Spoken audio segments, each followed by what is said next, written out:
Giza genoma liburutegi handi bat dela esan daiteke. Gene bakoitza liburu bat litzateke, gure gorputza eraiki eta bizirik mantentzeko argibideak dakartzana. Argibide horiek gainera ez dira idazten alfabetoko 27 hizkiak erabiliz, 4 letra baino ez dira erabiltzen. A, C, G eta T. Tira, ez dira berez letrak, molekula organikoak baizik, adenina, timina, zitosina eta guanina. Molekula horien konbinazio jakin baten emaitza da gizakion genoma.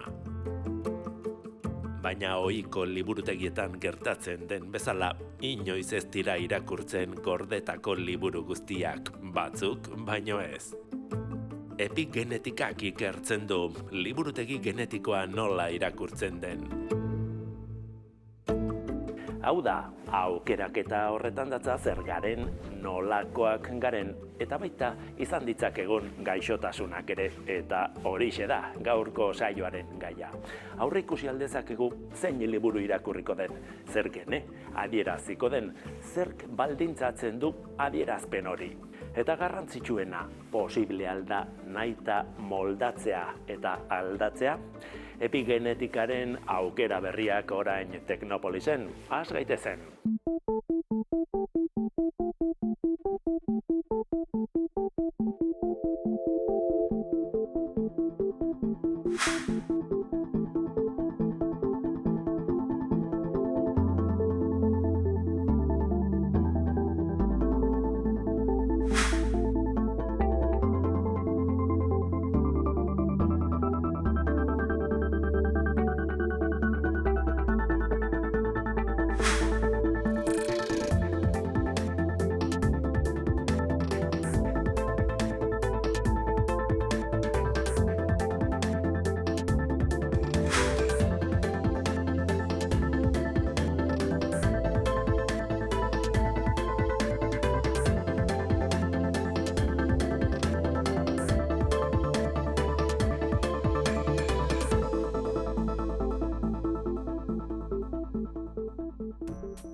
Euskal Herriko Unibertsitateko Immunogenetika Laborategiko talde honek epigenetikaren arloan ikertzen du. Nora Fernández Jiménez doktorea talde honetako partaideetako bat da, eta duela gutxi giza plazentan markatzaile epigenetikoak bilatzea ardatz duen ikerketa proiektu aitzindari bat jarri du martxan. Horri buruz, geneen akatsez, inguruak edo iturek denean duten eraginaz, alor honetan sor daitezken aukera berriez, eta besteak beste etikaz jardungo dugu berarekin. Kaixo Nora, DNA gure instrukzio liburua dela esaten da, ezta? Baina zer jakin dezakegu pertsona bati buruz, bere itxura fisikoa zarago? Zer esaten digu liburu horrek? Liburu horrek dena esaten digu. Azkenean, dena. Bai, bueno, liburu hori irakurri egin behar da, guk geu egiteko instrukzioak izateko. Beraz, bai, dena esaten digu, bai, eta gainera liburu bat baino, liburutegi oso bat da, liburutegi erraldoia. Bueno, 4 hizki erabiltzen dira, hizki edo molekula, hobeto esan da, segida luze batzuk idazteko, harrigarria da, zenbat informazio gorde daiteken, kate luze horietan, ez da? Kate luze horiek dira, pentsa dezakeguna, baino luzeagoak. Pentsa, gure gorputza zelulaz eginda dagoela, eta zelula oso txikiak direla. Zelula bakoitzaren barruan 2 metro inguru DNA daukagu, ederki biribilkatuta. Hala ere, kate luze horietan, 4 hizki horiek erabilitako idazketa horretan, nahikoa da akats bat ondorio larriak izateko, ezta? Egia da, akatsak egon badaudela, asko gainera, eta gehienak ez direla horren larriak, gehienek ez daukate eraginik. Baina egia da ere, batzuetan akats bakar batekin gaixotu egin gaitezkela, eta batzuetan larriki gaixotu ere. Nola sortzen dira akats horiek? Bueno, akats hauek batzuetan eredatu egiten ditugu, gurasoengandik eredatu. Beste batzuetan akats horiek bizitzan zehar sor daitezke. Batzuetan ingurumenak berak eraginda. Horietako asko eta asko berehala zuzentzen dira. Baina batzuetan mutazio horietako batzuek nolabaiteko abantaila ematen diote zelulari. Eta gehiago ugaltzen da. Orduan, hori gertatzen denean batzuetan minbizia agertzen da. Gaur egun gainera, akats horiek edo zenbait akats zuzendu egin daitezke, ezta? Momentu honetan gure DNA idazteko edo zuzentzeko daukagun teknikarik berriena CRISPR izango litzateke. CRISPR da artasi molekular batzuk erabiltza bezala. Sartu gaitezke DNA barruan eta bertan mosketa bat egin eta guk nahi dugun aldaketa sartu. Noski, hau gehienetan horrela da, baina batzuetan akatsak izan ditzake. Horregatik oraindik ez da gaixotasun askotan erabiltzen. Bakarrik kasu oso konkretu batzuetan erabiltzen da. Baina bai izan da iraultzailea medikuntzan. Etorkizunan gaixotasun genetikoak historia izango dira. Ez dakit zen puntutaraino. Azkenean, adibidez, badaude gaixotasun batzuk adibidez begia afektatzen dutenak, ezta? Begia oso organo itxia da. Bertan gauzak egin ditzakegu eta horrek agian ez du eragin handirik izango gainontzekoan. Orduan, akatsak ere toleratu egin daitezke, ezta? Bertan bakarrik emango direlako. Baina beste batzuetan, agian sistemikoagoak diren gaixotasunetan, hor zailagoa da. Asko dago egiteko. Asko dago egiteko, bai.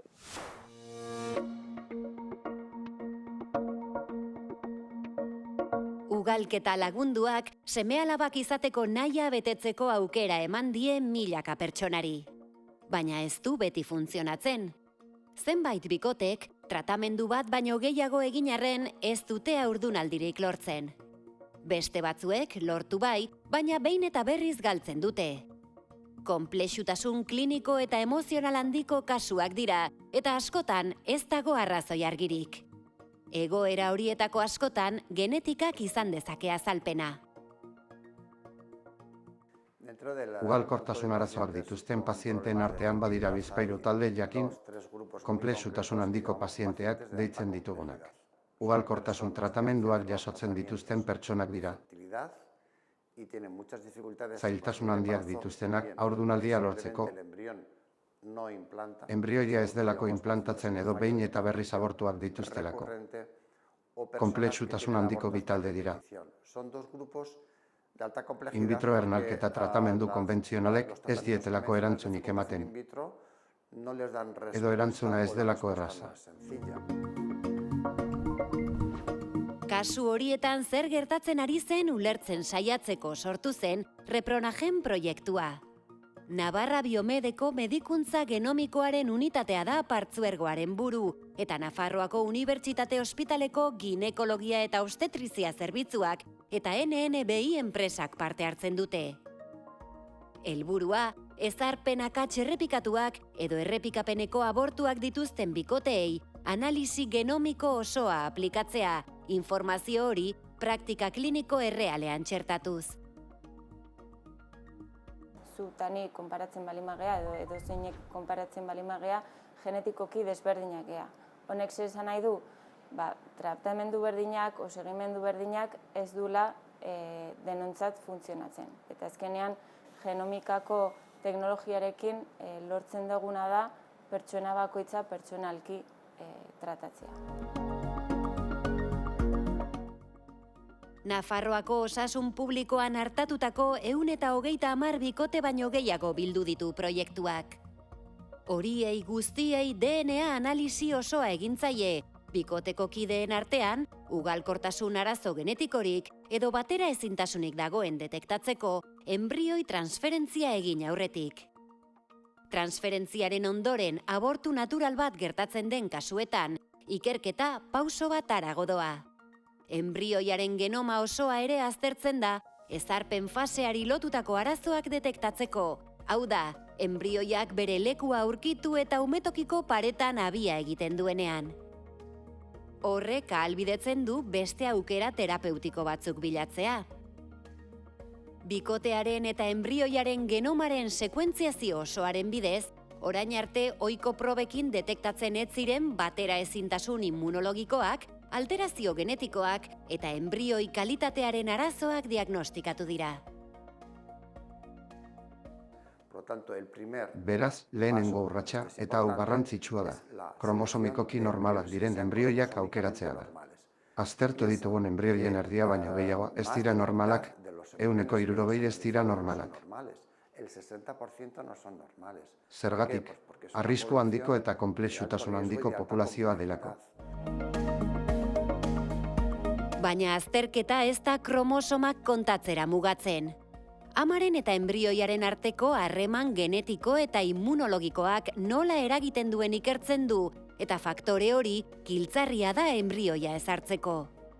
Bateragarritasun hori aztertzeak, itxuraz normalak diren enbrioi batzuk zergatik ez diren garatzen ulertzea ahalbidetzen du. Kromosomikoki normalak ez diren enbrioi euploideak dituzten enbrioien aurrean oso tolerantea den emakumeak ia 100% haurdunaldi tasak ditu. Tolerantzia ertaina duen emakumeak 140 ingurukoa du, eta tolerantzia baxua duen emakumeak 125 ingurukoa. Tolerantzia immunologikoari lotutako zailtasun horiek antzematen direnean, haurdunaldiko lehen asteetan sistema immunearen erantzuna modulatzen duten farmakoen bidezko tratamendua doitu daiteke. Gainera, aitaren eta amaren informazio genetikoari esker, herentziazko arriskuak identifikatu eta ugalketa erabakiak egokitu daitezke. Aholkulari genetikoen lana nahiko ez ezaguna da gure inguruan, baina ezinbestekoa.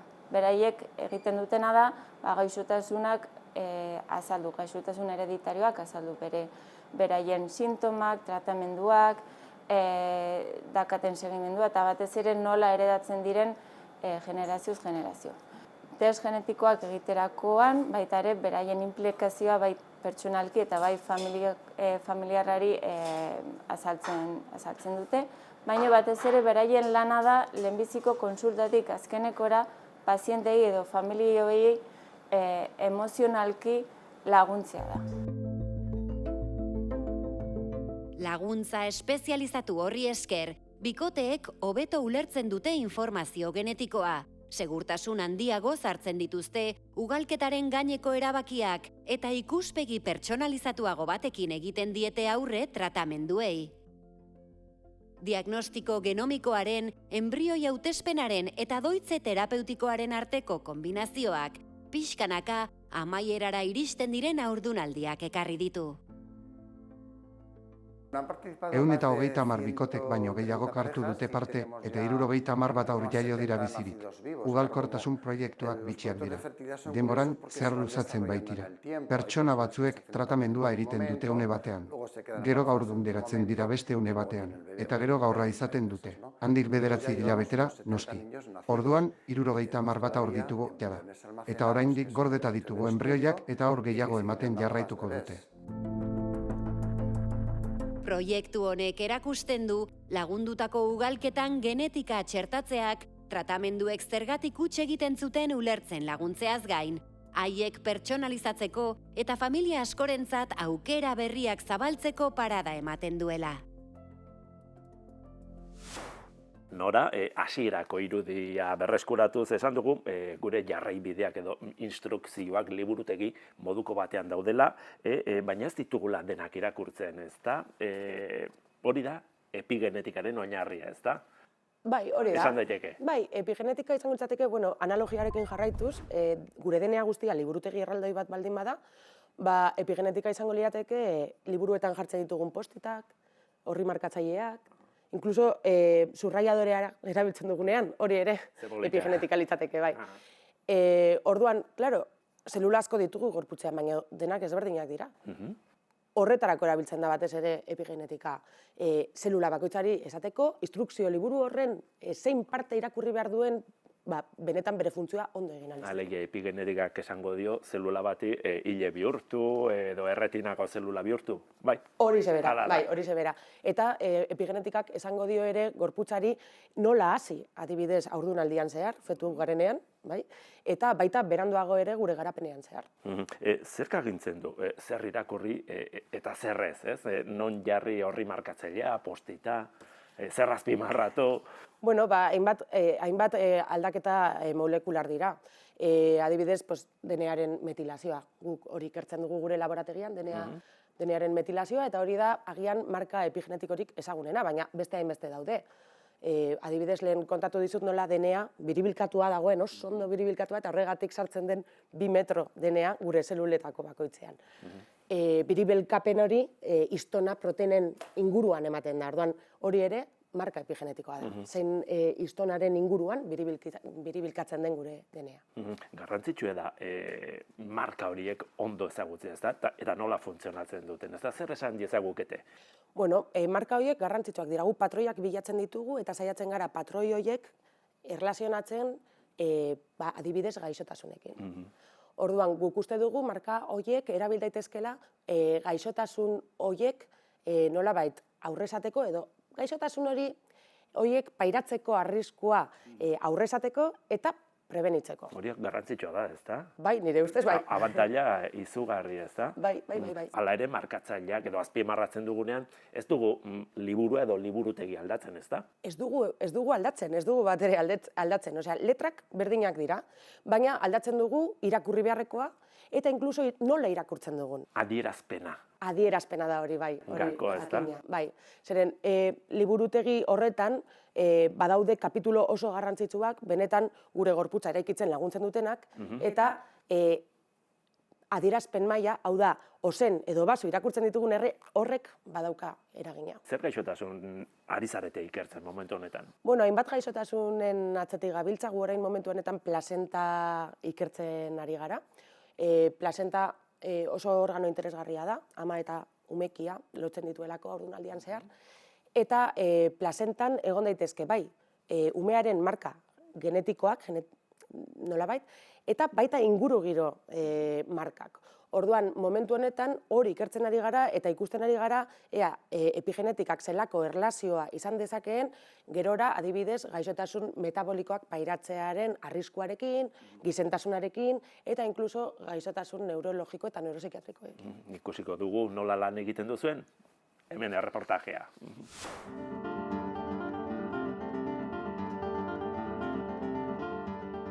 Pasaden udazkenaz geroztik gurutzetako ospitalean jaio diren ume guztien amek aukera daukate haien karena emateko. Euskal Herriko Unibertsitateko Immunogenetikako ikerketa taldeak plazenta oinarri duen ikerketa lan handi bat jarri du, aurrek etorkizunean izango dituzten gaixotasunak aurre ikustea posible ote den aztertzeko helburuarekin. Horretarako, plazentan idatzita geratu diren marka epigenetikoak aztertu nahi dituzte. Urte erdiko bidean, 800 amek baiezkoa eman diote plazenta eskaerari. Beraz, harrera bikaina izan du proiektuak eta emaitza ere parekoa izatea espero dute. Gure ikuspegia diagnostikoa da, ez horren beste terapia, baina karo, behin diagnostikatzen duzuna eta ikusten duzunean zein dan akats epigenetikoa, litekena da etorkizun batean terapiaren bat edo garatu ahal izatea. Erabilera terapeutikoa alde batera utzita, ikerketa honek etorkizunean haur horien osasun egoera zaintzeko aukera emango du. Epigenetika izango da jarraipen horren gakoa. Plazentarekin erabilitako metodologia berarekin, laborategi honetan listua erabiltzen hasi dira azterketa epigenetikoak egiteko. Orain arte, odola da ikerketak eta diagnostikoak egiteko gehien erabiltzen den gorputzeko fluidoa. Erraz xamar eskuratzen da eta odol analisiak eguneroko kontua dira. Horretaz gain, gaixotasun sistemikoen markatzaileak ditu, hau da, gorputz osoari eragiten dieten zenbait gaixotasunen markatzaileak, hala nola, diabetesa edo esklerosia.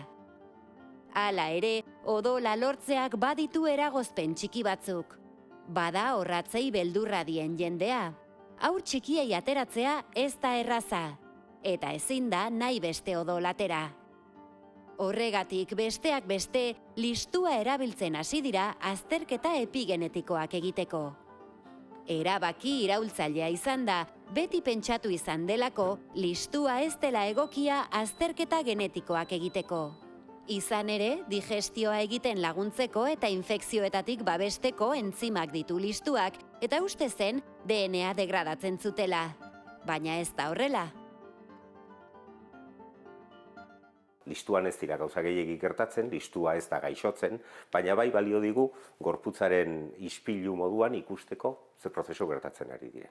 Oso eskuragarri dauen fluido bata, oso errez atera dezakegu, eta behin da berriro eskatu diezaiokegu paziente bati listu lagin bat emateko, inolako tresna berezirik gabe. Eta bertan, markatzaile epigenomikoak ere badira, eta markatzaile horiek ikusi dugunaren arabera, balio dezakete pertsona horren arrisku genetikoa nola garatzen ari den edo nola evoluzionatzen ari den ikusteko. Laborategi honetan gehien bat datuak maneiatzen dituzte.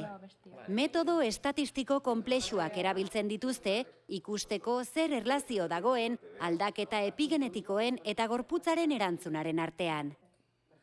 Aldaketa epigenetikoak ingurunearen eraginez genomaren egituran gertatzen diren aldaketak dira.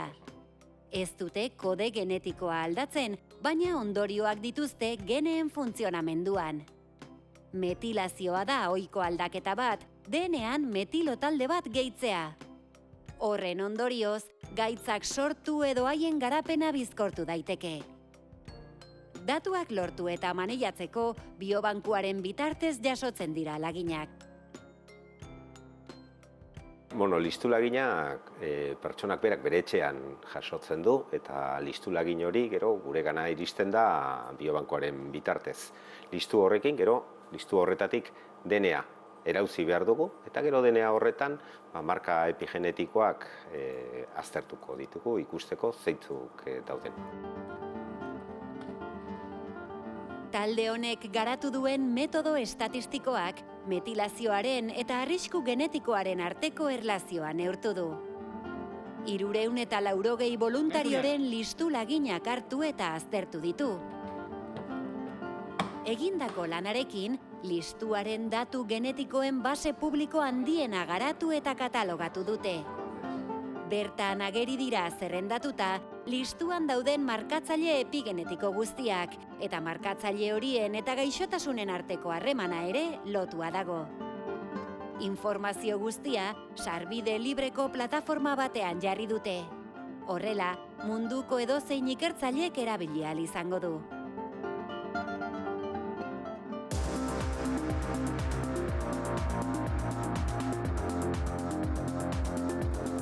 Arrisku genetikoa izateak gaixotasun bat garatuko duzula esan nahi du?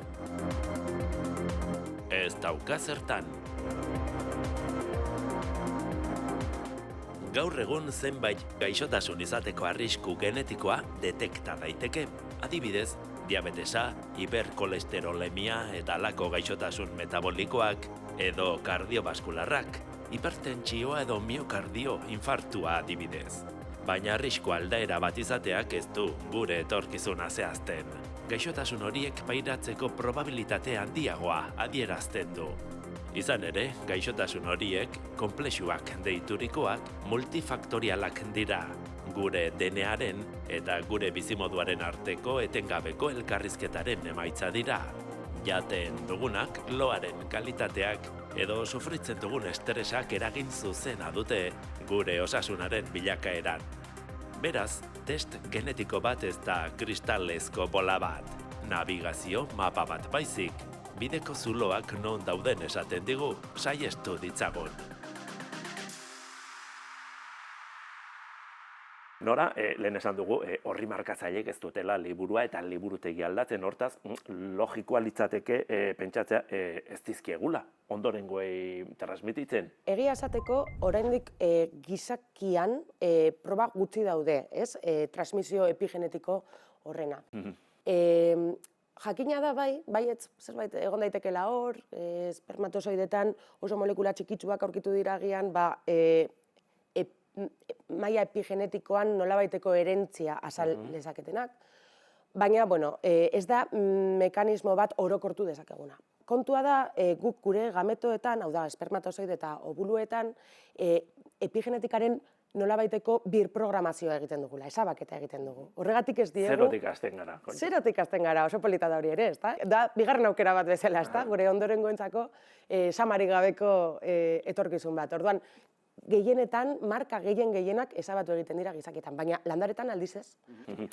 Hala, ere ikusiko dugu, belaunaldi transmititzen diren marka epigenetiko horiek, baina marka epigenetikoak betierekoak dira, hala aldatu daitezke. Eske marka epigenetikoak oso interesgarriak dira, justo horrengatik aldatu egiten dira, malguak dira. Pentsatu behar dugu, gure zelulak desberdintzatu egiten direla, eta beraz, zelulak zatituz doazen enean, marka horiek aldatuz joan behar dutela. Bestela, ezingo genuke zelula mota beretik, zelula mota ezberdinak garatu, logikamente. Orduan, aldatu egiten dira. Aldatu egiten dira garapenean zehar, eta seguruenik, behin pertsona heldu garela, aldatzen jarraituko dute. Askotan ingurumen faktorek eraginda. Kanpoko inguruneko faktorek, aldatzen dute. Bai, noski erretzeak, daukagun dietak, egiten dugun kirola, kutsadurak, hori guztia ere ikertzen ari gara, noski. Ingurumen faktorek aldaketak sor ditzakete, bai, markatzaile epigenetikoetan, eta baita liburuaren testuan ere. Baita ere. Bai, horiek dira minbizia sortzen duten mutazioak adibidez. Orduan, ingurumen faktorek horiek guztiak eragin ditzakete. Hortaz, markatzaileak aldagarriak badira, horrek esan nahiko luke jarri eta kendu ditzakegula? Bai, itzulgarriak dira, ikusi dugu adibidez eritasun zeliakoaren kasuan ikusi dugu nola, glutenik gabeko dieta hartzen duten pazienteen metilazio mailak, markatzaile mailak, normaltasunera bueltatu daitezkeen, kasu batzuetan, ez guztietan, baina kasu batzuetan, bai. Esan daiteke baita ere gure kode epigenetikoa, markatzailei loturikoa, birprogramatu daitekela beraz? Bai, birprogramatu daiteke, baina oraingoz ez dago CRISPR bezain efektiboa den teknikarik maila epigenetikoan. Hurrengo helburu zientifikoa etorkizunera begira izango litzateke beraz edizio epigenetiko moduko bat garatzea. Nik uste dut hori oso interesgarria izango litzatekeela, bai. Medikuntzan azkenean garrantzitsuena da espezifikotasuna. Ahalik eta espezifikoena izan, albondorio gutxiago sortzeko, pazienteengan tratamendua esleitzen dugunean, ahalik eta albondorio gutxien sortzeko. Informazio oso garrantzitsua lor daiteke, zuk esan duzunez, markatzaile epigenetikoak ikertuta lortzen duzuen, ez da, gaixotasunak aurre ikusi daitezke. Usten dugu baietz, gauza batzuk agian aurrezan baino arriskua aurren zan ahal izango dugu. Orduan, kribatuak egiterak orduan adibidez, eta programetan individuak sartzerak orduan oso erabilgarria izan daiteke. Errekurtsoak erabiliko ditugulako, benetan arriskuan dauden pertsonak hobeto jarraitzeko. Baina informazio hori bakarrik pazientearen onurarako erabiliko den konfiantza osoa izan behar du gizarteak, eta horretarako sistema oso indartsua egon behar du sistema publikoa, benetan hori ondo gordetzen duena. Bitartean, zaindu dezagun gure epigenetika, gure marka epigenetikoak, gure patua ez dagoelako idatzita. Ala bai? Ez dago idatzita. Batzuetan bai, baina gutxienekoetan. Badaude lehen aipatutako mutazio eredagarriak, batzuek bai esartzen dute patua nolabait. Orduan, kasu horietan bai, baina gainontzeko kasuetan patroi genetiko eta epigenetikoak oso konplexuak dira, aurrezatea, pertsona batek pairatuko dituen gaixotasunak aurrezatea oso zaila da, eta egin dezakegun gauza bakarra da pertsona bakoitza behar duen moduan zaintzea da. Ez da ideia txarra. Eskerrik asko, Nora. Zuei.